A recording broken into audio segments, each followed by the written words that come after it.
नमस्कार दोस्तों, politics policy and you के 7वें एपिसोड में आप सबका स्वागत है। पिछले एपिसोड में आपने मुझे जो प्यार दिया उसके लिए आप सबका तहे दिल से धन्यवाद। 3 नवंबर 2020 को दुनिया का सबसे पुराना लोकतंत्र United states of America vote देने के लिए तैयार हो रहा है। जीत किसकी होगी उस पर सारे दुनिया की नजर है। लेकिन दोस्तों 2010 के बाद ही दुनिया के अलग अलग हिस्सों में Christian versus Muslims, Shia versus Sunnis, black versus white, local versus immigrants, climate change supporters versus climate change haters, ऐसे ही धर्म, जाति, भाषा, नस्ल, प्रदेश जैसे इश्यूज पर वोट मांगने का एक ट्रेंड शुरू हो गया। जब दुनिया को ये लगने लगा था कि आने वाले टाइम में इन्हीं इश्यूज के ऊपर वोट मांगा जाएगा, तभी दुनिया के एक छोटे से आइलैंड के प्राइम मिनिस्टर ने दुनिया के सामने एक मिसाल कायम कर दी। वो ना सिर्फ उन्होंने कोविड को अपने देश से उखाड़ कर फेंक दिया, लेकिन उदारतावाद यानी लिबरलिज्म की वो बहुत बड़ी आवाज बन के सामने आई। एक बहुत बड़े टेररिस्ट अटैक के बाद भी उन्होंने दे आर अस बोल के इंक्लूसिवनेस, भाईचारा और डेमोक्रेसी की मिसाल दुनिया के सामने रखी। क्लाइमेट चेंज के इश्यूज के बारे में भी वो बहुत वोकल रही है। यही नहीं दोस्तों, सबसे बड़ी बात यह है कि उन्होंने पूरे दुनिया को यह दिखा दिया कि इन मुद्दों के ऊपर आज भी इन मुद्दों के ऊपर इलेक्शन लड़े और जीते जा सकते हैं। पिछले ही हफ्ते उन्होंने अपने देश में एक हिस्टोरिक मैंडेट पाकर कई दशकों के बाद सिंगल पार्टी गवर्नमेंट बनाई। दोस्तों हम बात कर रहे हैं न्यूजीलैंड की प्राइम मिनिस्टर जसिंता अर्डर्न की, लेकिन बात सिर्फ जसिंता की नहीं है। अगर सिर्फ कोविड कंट्रोल के पैरामीटर्स पर आप जज करें तो Denmark, Finland, Iceland, Norway, Germany, Taiwan, इन सारे देशों में अपने पॉपुलेशन के मुकाबले कोविड डेथ्स बहुत बेयर मिनिमम है। क्या आप जानते हैं कि इन सारे कंट्रीज में एक कॉमन लिंक क्या है? इन सारे कंट्रीज की प्राइम मिनिस्टर्स या हेड ऑफ गवर्नमेंट एक महिला है। दोस्तों अगले 7 मिनट में हम क्वांटिटेटिव रिसर्च से एस्टैब्लिश करेंगे कि महिलाओं का पॉलिटिक्स में आना क्यों इंपॉर्टेंट है। सिर्फ महिला इलेक्शन का रिजल्ट कैसे चेंज कर सकती है। जेंडर इक्विटी में वो कौन सी ऐसी चीजें हैं जो भारत में अच्छी हुई है, और आज भी ऐसी कौन सी बात है जो महिलाओं को पॉलिटिक्स में आने से रोकती है। वोटर्स एंड इलेक्टर्स में नॉर्थ एंड साउथ इंडिया में वो कौन से वेरिएशंस है, और ये सबका सोल्यूशन क्या है। दोस्तों पिछले एपिसोड में मैंने इंडिया के एक नामी एक्सपर्ट का ओपिनियन आपको बताया था। इस एपिसोड में मैं ये ट्राई करूंगा कि मैं कॉम्प्लेक्स रिसर्च पेपर्स को सिंप्लीफाई करके आपको बता सकूं। दोस्तों अगर आपको मेरे वीडियोस अच्छे लगते हैं तो इसको ज़्यादा से ज़्यादा लोगों तक शेयर करना ना भूलिए, और मुझे मोटिवेट करने के लिए मेरे चैनल को सब्सक्राइब जरूर करें। Spain, Finland, Peru, Colombia, Austria, Sweden, Albania, France जैसे 14 कंट्रीज की कैबिनेट में 50% से ज़्यादा वुमेन है। और दोस्तों अगर आपको ये लग रहा है कि ये सारी फर्स्ट वर्ल्ड कंट्रीज है, तो सबसे ज़्यादा यानी 62% वुमेन रोंडा जो एक अफ्रीकन कंट्री है उसके कैबिनेट में है। तो दोस्तों सवाल यह है कि भारत में क्यों आज तक सिर्फ एक महिला प्राइम मिनिस्टर रही है? क्यों आज भारत के सिर्फ एक ही स्टेट की मुखिया एक महिला है? और क्या आप जानते हैं कि भारत के पार्लियामेंट में कितने प्रतिशत महिलाएं हैं? तो दोस्तों करंट लोकसभा में अब तक की सबसे ज्यादा यानी 14% महिला है। लेकिन प्रॉब्लम यह है कि वो सिर्फ अभी भी 14% है। इनफैक्ट दोस्तों कई एशियन बैकवर्ड कंट्रीज भी इस मामले में हमसे आगे है। तो सवाल यह आता है कि क्या फर्क पड़ता है कि स्टेट्स को और देश को एक महिला लीड करे या पुरुष? क्या फर्क पड़ता है कि स्टेट्स की और देश की कैबिनेट में कितने प्रतिशत महिला है? दोस्तों फर्क पड़ता है। इनफैक्ट दोस्तों इंटरनेशनल लेवल पर ऑक्सफैम इंटरनेशनल की रिपोर्ट ये बताती है कि जब भी पॉलिसी डिसीजंस लेने के लिए महिलाएं होती है तब वो वुमेन, चिल्ड्रन, फैमिली इस पर बेटर इन्वेस्ट करती है। और यही नहीं दोस्तों, हमारे करंट गवर्नमेंट में मिनिस्टर स्मृति ईरानी भी ऑक्सफोर्ड पब्लिकेशंस की इंडिया टुमारो इस बुक को दिए हुए इंटरव्यू में ये कहती है कि जब भी विमेन पॉलिसी डिसीजंस लेने के लिए होती है तब ह्यूमन डेवलपमेंट इंडिकेटर्स काफ़ी ऊपर हो जाते हैं, क्योंकि women education, health, social health इन सारी चीज़ों पर काफ़ी ज़्यादा इन्वेस्ट करती है। इनफैक्ट अगर आप एक सिंपल एग्जांपल देखें तो बांग्लादेश में शेख हसीना की लीडरशिप के अंडर ह्यूमन डेवलपमेंट इंडिकेटर्स काफ़ी बढ़ गए हैं। और अगर आपको ये लग रहा है कि ये सारे पॉलिटिकल एनेक्डोट्स है, तो ऐसा नहीं है। मैंने स्टडी किया शमिका रवि जो कि प्राइम मिनिस्टर मोदी की इकोनॉमिक एडवाइजर रही है, उनके और मुदित कपूर के ब्रुकिंग्स इंडिया के लिए लिखे हुए रिसर्च पेपर को। शमिका रवि ने मुझे पर्सनली परमिट किया है कि मैं ये इंफॉर्मेशन आपके सामने रख सकूं। दोस्तों, अब आप जो सुनोगे वो मेरा या इनमें से किसी रिसर्चर्स का ओपिनियन नहीं है, ये क्वांटिटेटिव रिसर्च से एस्टैब्लिश कुछ फैक्ट्स है। तो दोस्तों, शमिका रवि ये कहती है कि वुमेन एम्पावरमेंट और इकोनॉमिक डेवलपमेंट बाई डायरेक्शनल है। इसका मतलब ये है कि जब इकोनॉमिक डेवलपमेंट होगी तब वुमेन एम्पावरमेंट होगी, जब वुमेन एम्पावरमेंट होगी तब इकोनॉमिक डेवलपमेंट होगी। दोस्तों, बेस्ली एंड केस का रिसर्च कहता है कि जब वुमेन पॉलिसी डिसीजंस में होती है तब वर्कर्स के लिए और चिल्ड्रन के लिए बेटर डिसीजंस ली जाती है। दोस्तों, फिशमैन एंड गाटी का रिसर्च ये बोलता है कि विमेन इन पार्लियामेंट और करप्शन का नेगेटिव कोरिलेशन है। इसका मतलब यह है कि जब विमेन पार्लियामेंट में ज्यादा होंगी तब करप्शन अपने आप नीचे जाएगा। दोस्तों, बलोत्रा एंड क्लॉट्स का रिसर्च ये बोलता है कि विमेन पॉलिटिक्स में होने से इन्फेंट मोर्टेलिटी कम होती है और एजुकेशन आउटकम्स इंप्रूव होते हैं। इनफैक्ट दोस्तों, चट्टोपाध्याय और डफलो जिनको अभी नोबेल प्राइज भी मिला था, वो कहते हैं कि जब इंडिया लेवल पर विलेज पे रिसर्च किया गया तब ये देखा गया कि जब विमेन विलेज को हेड करती होती है तब जो सर्विस डिलीवरी होती है विलेजेस में वो काफी बढ़ जाती है। क्योंकि ये एस्टैब्लिश्ड क्वांटिटेटिव रिसर्च है, इसका मतलब दोस्तों ये साफ है कि विमेन में का पॉलिटिक्स में होना का पॉजिटिव कोरिलेशन श्योरली है। इनफैक्ट अमर्त्य सेन जिनको हम सब जानते हैं, वो भी ये कहते हैं कि विमेन की एम्पावरमेंट अगर दबा दी गई तो इससे हमारा इकोनॉमिक डेवलपमेंट भी कर्व हो जाएगी। दोस्तों, इन सब में अच्छी चीज क्या हुई है, वोटर्स का सेक्स रेशियो काफी बढ़ गया है।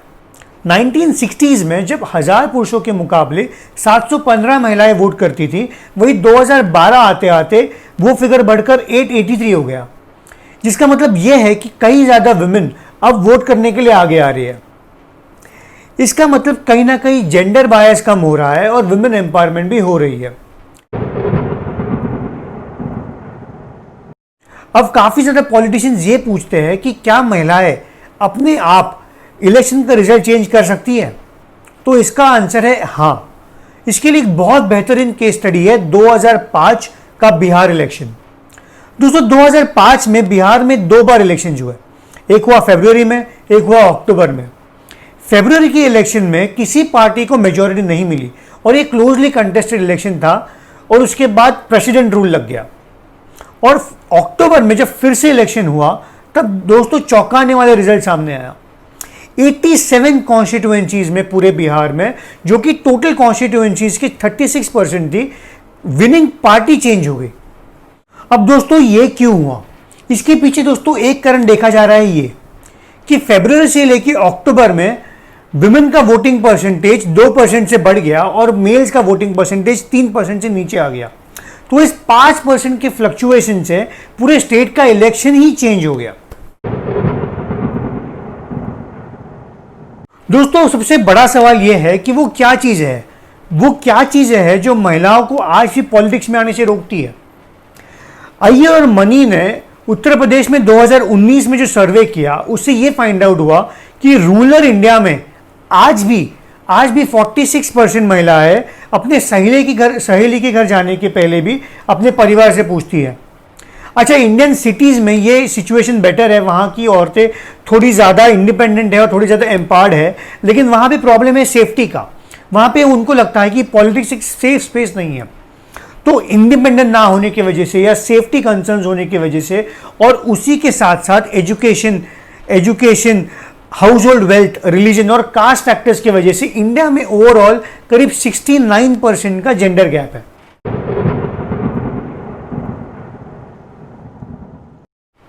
दोस्तों, जब हम ये कहते हैं कि 69% जेंडर गैप है तो ये देखना बहुत इंटरेस्टिंग हो जाता है कि वोटर्स और इलेक्टर्स में कैसे वेरिएशंस है या नॉर्थ इंडिया और साउथ इंडिया में वेरिएशंस कैसे है। दोस्तों, शमिका रवि और मुदित कपूर की इंटरेस्टिंग रिसर्च हमें ये बताती है कि जहां साउथ इंडिया की प्रोग्रेसिव स्टेट्स में वुमेन का विनिंग परसेंटेज बहुत ज्यादा है compare to Bihar, UP, Rajasthan और एमपी, लेकिन ये रिसर्च हमें ये भी बताती है कि यूपी और बिहार में women contesting is a lot more than कि हमारे जो प्रोग्रेसिव साउथ इंडियन स्टेट्स है। तो इससे हम क्या सीखते हैं? इससे हमें दो रिजल्ट्स मिलते हैं कि जिन स्टेट्स में सेक्स रेशियो कम है वहां पे विमेन इलेक्शंस बहुत ज्यादा कंटेस्ट करते हैं लेकिन जीतते उतना नहीं है। लेकिन जिस स्टेट्स में, जिन states so called progressive states है और जहां पे ह्यूमन डेवलपमेंट इंडिकेटर ज्यादा है, वहां पे विमेन इलेक्शन ज्यादा कंटेस्ट ही नहीं कर रहे। तो दोस्तों इसका कंक्लूजन ये है कि overall we have very few women leaders. महिलाएं पॉलिटिक्स में बहुत कम है। तो दोस्तों मेरे हर वीडियो की जैसे इस वीडियो का भी फोकस इस पर है कि इसका सोल्यूशन क्या है। दोस्तों इसमें कोई दो राय नहीं है कि विमेन हिस्टोरिकली इंडिया में एक डिसएडवांटेज सेक्शन रहे हैं, इनफैक्ट ग्लोबली रहे हैं, और इंडिया में कहीं ना कहीं आज भी है। इसीलिए जेंडर इनइक्वालिटी इंडेक्स में आज भी इंडिया का नंबर 162 कंट्रीज में 112वां है। और मैंने आपको जो क्वांटिटेटिव रिसर्च दिखाया जिसके लिंक्स आपको डिस्क्रिप्शन में मिल जाएंगे, उसके हिसाब से ये क्लियर है कि अगर विमेन पॉलिटिक्स में आएंगी तो उसका फायदा जरूर होगा। अब इसको सॉल्व करने के लिए हम दो सॉल्यूशंस अपना सकते हैं। पहला सॉल्यूशन ये हो सकता है, जो कि एक जनरल सॉल्यूशन हो सकता है, कि विमेन का नॉलेज, उनका वॉइस और उनको आप एम्पावर कीजिए। और दूसरा सॉल्यूशन ये हो सकता है कि विमेन का पॉलिटिकल पार्टिसिपेशन बढ़ाइए। अब पॉलिटिकल पार्टिसिपेशन बढ़ाने के लिए दो तरीके हो सकते हैं। एक तो मिसिंग वुमेन का जो कॉन्सेप्ट है, मतलब आज भी इलेक्टोरल रोल्स में जो वुमेन एग्जिस्टेंट नहीं है या जो इंक्लूडेड नहीं है, आप उनको इंक्लूड कीजिए और उनके प्रति अगर कोई भी डिस्क्रिमिनेशन है तो उसको वहां उस लेवल पर दूर कीजिए। और दूसरा सॉल्यूशन दोस्तों ये है विमेन रिजर्वेशन। दोस्तों आपके स्क्रीन के ऊपर आप जो ग्राफ देख रहे हो वो दुनिया के अलग अलग कंट्रीज का ग्राफ है जिन्होंने विमेन रिजर्वेशन दिया हुआ है। आप देख सकते हो कि युगांडा आज भी ऐसी कंट्री है या एक अफ्रीकन कंट्री है जिसने विमेन को सबसे ज्यादा रिजर्वेशन दिया हुआ है। ऐसी बात नहीं है कि इंडिया ने इस मामले में ट्राई नहीं किया। 96 में देवेगौड़ा जी के अंडर विमेन रिजर्वेशन बिल आया, लेकिन वो आज भी पेंडिंग है। इसीलिए आज भी जब आपको आईआईटीज में या कई सारे पीएससीज में एंटर करने के लिए विमेन का कोटा होता है, वही इंडियन पार्लियामेंट में ऐसा कोई कोटा, ऐसा कोई रिजर्वेशन नहीं है। और ऐसा नहीं है कि इंडिया ने कुछ ट्राई नहीं किया। अभी भी दोस्तों हमारे पंचायत में 33% रिजर्वेशन है विमेन के लिए। लेकिन इस मामले में ग्रुप ऑफ स्कॉलर्स दो हिस्सों में बटे हुए हैं। एक ग्रुप ऑफ स्कॉलर्स ये बोलते हैं कि विमेन रिजर्वेशन का पंचायत में बहुत फायदा हुआ है, लेकिन दूसरे ग्रुप ऑफ स्कॉलर्स ये बोलते हैं कि पंचायत पति के जैसे कॉन्सेप्ट से, जिसका मतलब यह है कि विमेन नाम के लिए सरपंच तो होती है लेकिन रूल उनका पति करता है। तो उनका मानना यह है कि पंचायत पति होने की वजह से उसका फायदा हमें नहीं मिल पा रहा। और शायद दोस्तों इसी वजह से इस इंडिया टुमारो बुक में स्मृति ईरानी बहुत जबरदस्त चीज बोलती है। वो बोलती है कि it is not difficult to be women in politics, but it is difficult to be women in power. तो दोस्तों ये प्रॉब्लम रियल है और सारे रिसर्चर्स इस बात को मानते हैं। शमिका रवि ने इस प्रॉब्लम को सॉल्व करने के लिए एक यूनिक सोल्यूशन प्रपोज किया है। उनका यह कहना है कि रिजर्वेशन को ब्लैंकेट ना होके आपको सेक्स रेशियो बेस्ड रिजर्वेशन देना चाहिए। यानी जिस कॉन्स्टिट्यूएंसीज में पूरे देश में सेक्स रेशियो कम है वहां पे आप विमेन रिजर्वेशन दीजिए और वो काफी सालों के लिए स्टेबल रखिए, वो कांस्टेंट रखिए, ताकि एक कांस्टेंट इंसेंटिव रहे कि उस कॉन्स्टिट्यूएंसी में सेक्स रेशियो बढ़े। और ये रिजर्वेशन बहुत ज्यादा रूलिंग बेसिस पे भी नहीं होनी चाहिए। लेकिन दोस्तों ये समझने की जरूरत है कि चेंज अचानक से नहीं आएगा। एक बहुत इंपॉर्टेंट थियरम होता है मीडियन वोटर थियरम, जो ये बोलता है कि अगर आपका मीडियन या आपका एवरेज वोटर अगर एक मेल है तो आपका पॉलिटिशियन उसी एवरेज वोटर को केटर करने के लिए पॉलिसीज बनाएगा। तो इसका मतलब यह है कि अगर वुमेन पॉलिटिक्स में गए तो शायद अचानक से वुमेन फ्रेंडली बहुत ज्यादा पॉलिसीज ना बने, लेकिन अगर हम शुरुआत आज करें तो कई सालों बाद हमें एक आर्मी ऑफ वुमेन पॉलिटिशियंस मिलेगी, जो कि हमारे लिए बहुत इंपॉर्टेंट है। लेकिन दोस्तों आज भी चीजें पॉजिटिव तो हो रही है। कुछ टाइम पहले हमें फुल टाइम डिफेंस मिनिस्टर एक महिला थी और आज भी हमारी फाइनेंस मिनिस्टर एक महिला है। तो इसका मतलब यह है कि हम सही रास्ते तो जा रहे हैं, लेकिन हमें बहुत कुछ करने की जरूरत है। क्योंकि दोस्तों हमारी सोच बदलेगी तो हमारे लॉज बदलेंगे, हमारे लॉज बदलेंगे तो महिलाओं का उद्धार होगा, और हमारे महिलाओं का उद्धार होने से हमारा देश बदलेगा, और हमारा देश बदलने से हमें फर्क पड़ना चाहिए। तो दोस्तों, आपको अगर मेरी वीडियोज अच्छे लगे तो मेरे चैनल को सब्सक्राइब कीजिए, मुझे मोटिवेट कीजिए और इस इंपॉर्टेंट और इन्फॉर्मेटिव वीडियोस को ज़्यादा से ज़्यादा लोगों तक शेयर कीजिए। मेरे फेसबुक पेज पर आप मुझे फॉलो कर सकते हैं, जो चिन्मय दांडेकर पेज, और आप मुझे ट्विटर पर भी फॉलो कर सकते हैं @चिन्मयूडी। मिलते हैं दोस्तों अगले वीडियो में, तब तक के लिए अपना ख्याल रखिएगा। Thank you very much.